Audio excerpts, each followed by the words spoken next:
Kaduutiin olleef naman zolomini qaama badiin olleen badiin dalagini dunyaan luftuu isin gaggabini cirrachiin biqilchuu ittiin facaasini ceetaanin gingilchuu hin dhangalaasini utubaa reekkisuu ittiin hirkatini nama kaayyoon qabne faanaan dhaabbatini farda lugaaman qabne dhiisii yaabbatini qalqalloo ganna kufuuteen baadhatini lakki yaa qalbii meeyfa dabii yaa qalbii hundaan nalqabdu yaa qalbii obsi gaqqabii yaa qalbii kitaaba rabbii yaa qalbii yaa qalbii lakki yaa qalbii waasalaan baatu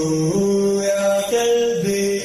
kumalee qalbii yaa qalbii tasiif dhufte nooltu deeytee jalaan baatu rizqiin tee abaduu tanamaa hin taatu addunyaan cuftinuu sitti wal yaammatu dachiisi buqqisuuf sitti jilbiifatu homuu haasin godhu hangamuu hammaatu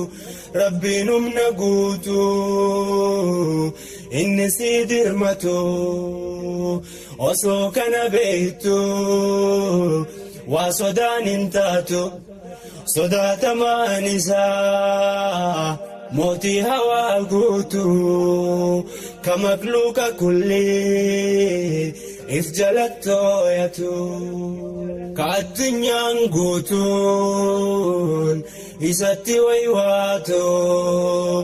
yoo isatti hirkatte abaduu waan taatu ka isatti hirkate waa takkaan sodaatu dhugumaan gootumaa ka rabbiin abdatu dhugumaan gootumaa.